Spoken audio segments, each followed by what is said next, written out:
Hello guys, welcome back to my channel. This is your girl nurse Abena, a registered psychiatric nurse in the Republic of Ireland, but a proud Ghanaian. I believe you are keeping so well. So I came purposely today for my fellow overseas nurses who are preparing for their overseas nursing job interview. I know how difficult landing a job offer has become nowadays because of the almighty red list. So that should tell you that in every interview slot that you get, you need to take it as World Cup. Yes, you have to. And there is a particular aspect of the overseas nursing interview that you can never swerve, and you passing the interview mostly depends on that particular or that aspect of the interview. And in today's session, I am going to help you understand that aspect of the interview and how best you can answer it technically to prove your competency level, so you can land that job offer and join us here and become an international nurse. You should always know that the reason behind you being interviewed for any nursing role overseas is simply for you to prove your competency level, to prove to them that yes, you are indeed a competent nurse, and then you can be very useful to their institution. But there is this competency questions that comes your way during the interview, and if it is not well answered, trust me, you may receive that kind of emails that says unfortunately we are sorry, unfortunately we are sorry, blah blah blah blah. I pray this kind of messages do not land in anybody's email. Anybody preparing for interview and is watching this, all the information you have provided in your CV during the time of application, the qualities you possess, the roles and responsibilities of you as a nurse for the position you are applying to, it doesn't really end there.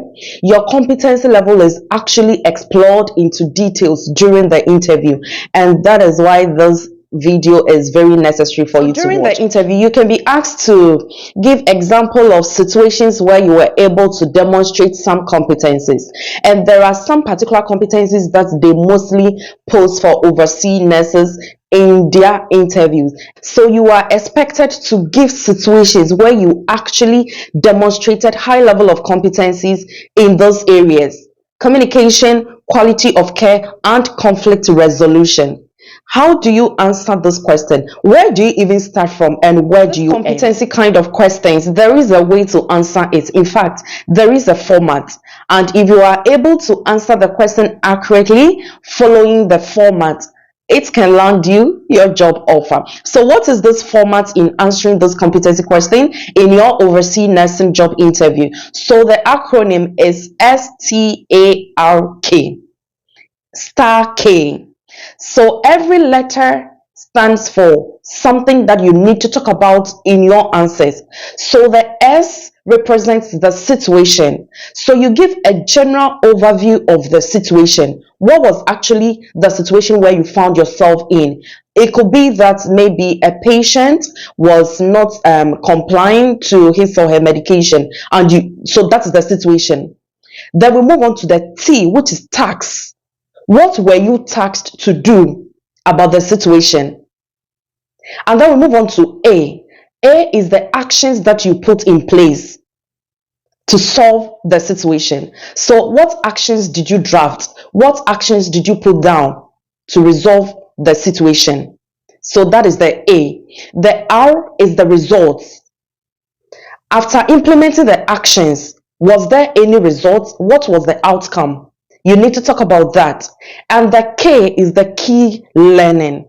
What did you learn from the entire situation? So now I believe you know how to go about your competency level questions in your overseas nursing job interview, so you can actually land that job offer. So just go straight with the acronym star K. Know the situation, give a brief background of what the situation was like.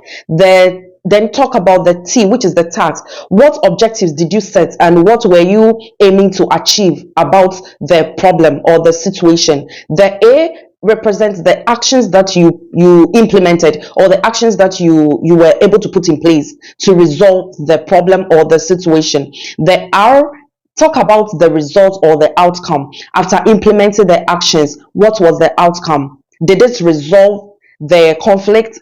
Did it resolve the situation? So that is what they are expecting to hear. And the K is the key learning, where you talk about what you actually learned from that situation where you found yourself, where you were able to display your that competency level in you. What did you learn afterwards?